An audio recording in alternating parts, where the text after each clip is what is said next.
The day and month of the end of the world have been uploaded. The date will be set by the Creator.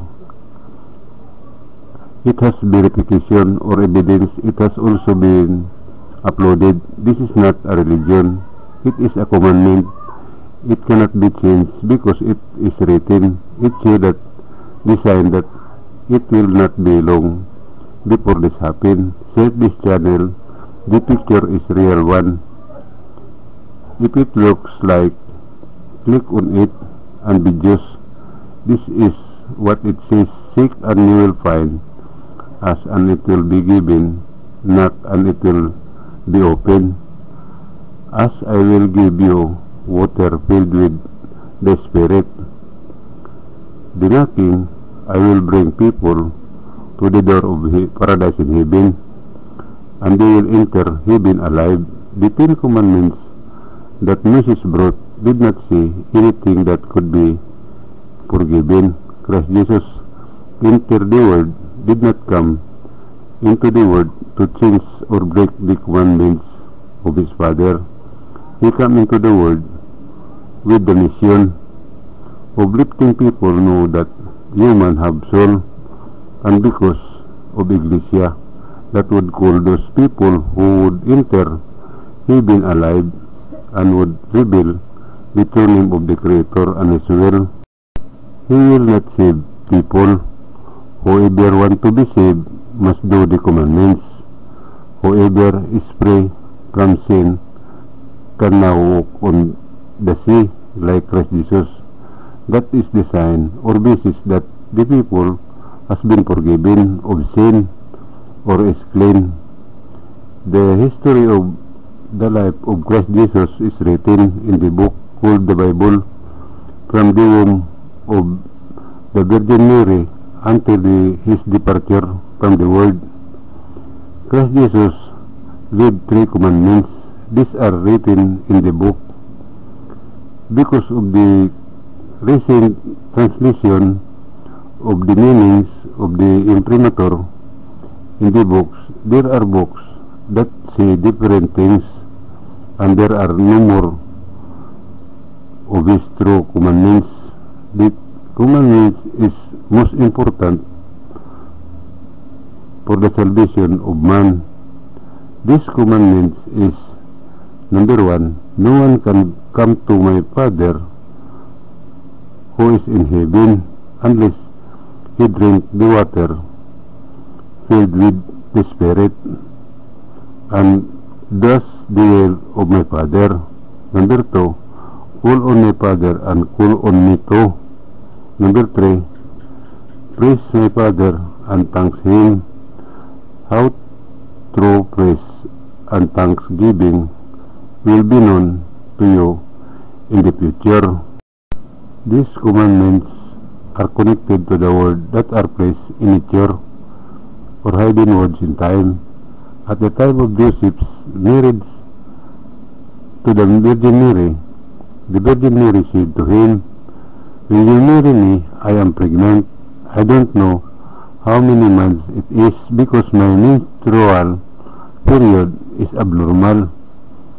He still supported his plan. Because the Virgin Mary's belly was big, Joseph wanted to give birth there in Jerusalem. But during their journey, the Virgin Mary learned that she was felt about to give birth. So they went to the manger, and there Christ Jesus was born. The Virgin Mary gave birth as if nothing happened. Christ Jesus was born without a womb. The surroundings were illuminated by a star. Joseph believed that Christ Jesus has came from heaven. When the 6 days arrived, 3 angels visited them, each of them carrying something that was given to the Virgin Mary. First, Omega Alpha was explained to her. The second was the calendar. It was explained that it had a sign on the day of the soul, because man has a soul for the people who have passed away. They told her to mark her birth and said that when all the pages are finished, it would be 1 year, and start again with the second. They told them to leave the next day. The countdown begins in January. Its name is the month. The third was Bismillah. She was told that this is the key to knowing the true name of Creator, and as well the beginning and the end of the world, how it will happen, who will enter heaven alive, and how many of them will there be. And she was told that when your son turned 28 years old, give him everything you brought him. In the month of February 28, the people at the manger saw that Joseph had tools for the trade, so they took to him and told him to stay with her wife in their place, because they were going to build a fishing boat. They went with them to the seashore or beach. When the time came to give the angel gift to the son, they did not see Christ Jesus. The next day they meet, so the Virgin Mary date was put on the 29th of February, and that's when Christ Jesus attained to preach about heaven. He had a close friend since childhood. They were always together. This is Judas. As they walked along the seashore, they saw 11 fishermen who were sad because they had not caught even a small fish. Jesus Christ appeared in his power, and they believed, and they became disciples of Christ Jesus. 12 of them were with Judas. There is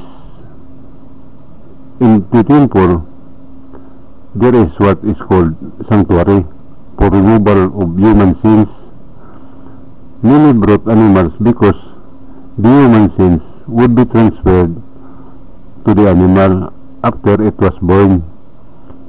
In John the Baptist's place, when someone brought an animal to the temple on their way home, John the Baptist told them not to believe that human sins could be transferred to animals. That was lie. To prove it, I have two tests or ritual called floating and sinking. This is the sign that the person is no longer guilty, and because there is one Christ Jesus involved, he called it the beginning. From that place, heard the loud voice or words on his father, who said, "Follow or obey what he said." This is the reason that no one brought animals to the sanctuary, because the people believed in what John the Baptist was doing. In the ear of the Jews, because he was the reason, John the Baptist was arrested and beheaded. Years passed, Christ Jesus preaching and healing people. One day, when the Jews gathered in the temple, Christ Jesus went, not to pray, but to say that in 3 days this temple would be destroyed. What he said happened. No one knows how it happened, and they blame Christ Jesus for what happened. At that time, Christ Jesus told his disciples that the end had come. I'm going to my Father in heaven, and he said that I will choose who will be your leader, and he said that I will make our Last Supper, and he said tomorrow we will go to the neighboring mountains. The next day, he said, bring a stone each When they arrived at the place, he made bread from the stone. They brought and he said, "Tomorrow we will return."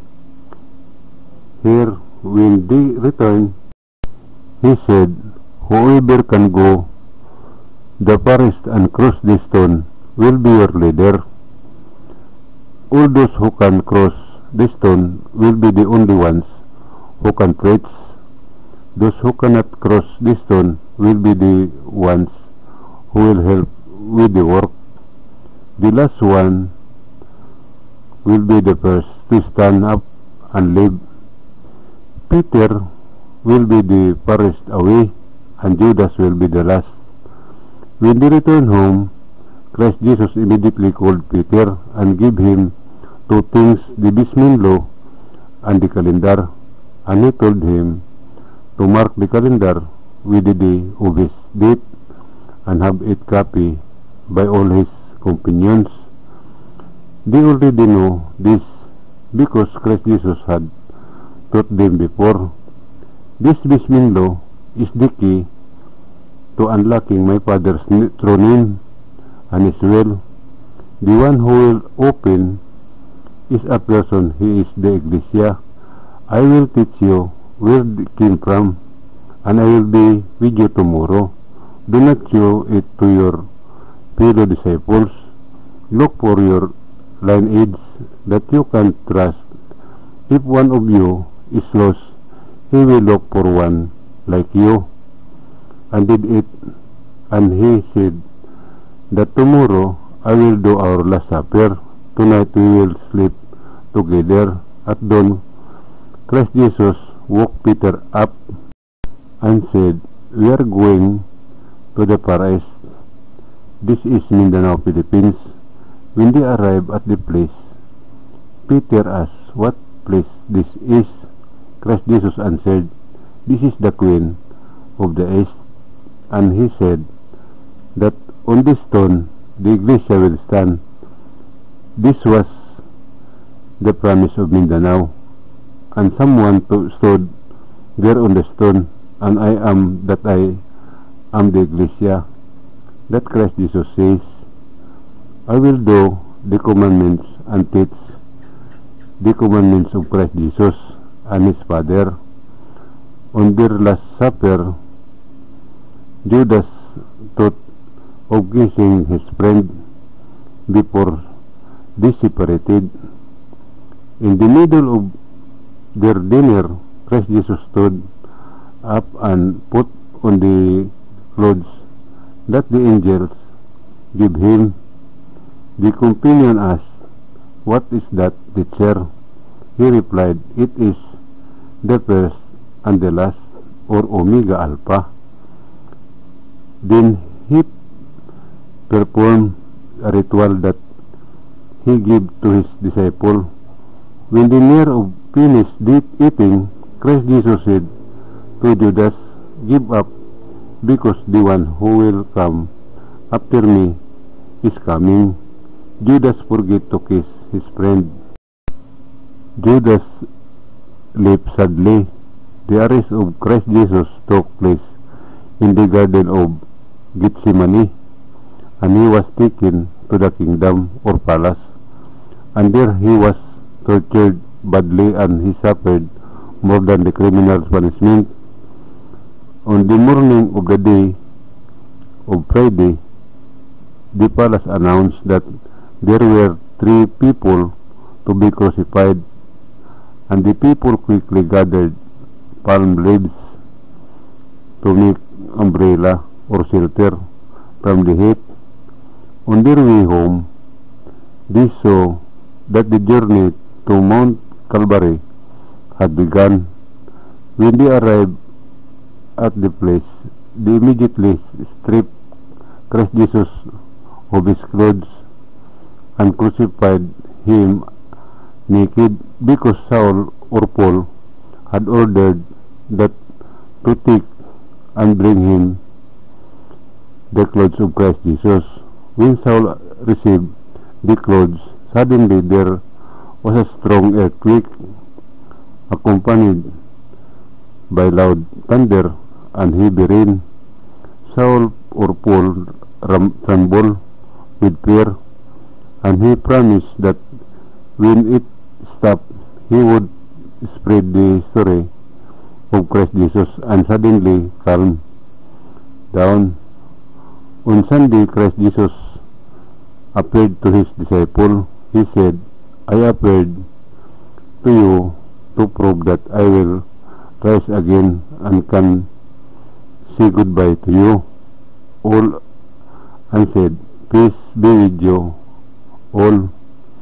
They asked, "Teacher, when will you return?" Christ Jesus replied, "When they called a slowly gone," and he left. Saul asked the 11 disciples, and he wrote down what their queen had written before. He added which their tribes had brought him. He added words so that he could eat and live while he preached. This is the beginning of the Bible, which is now spreading all over the world. This video has a curse because 70% of the hidden words of time is open here, so that you can avoid the curse. Share it to other people. The punishment here is heavy. The curse will only stop when I face the people. I will open the 30% that is important for human salvation. These are the words that are placed in the nature.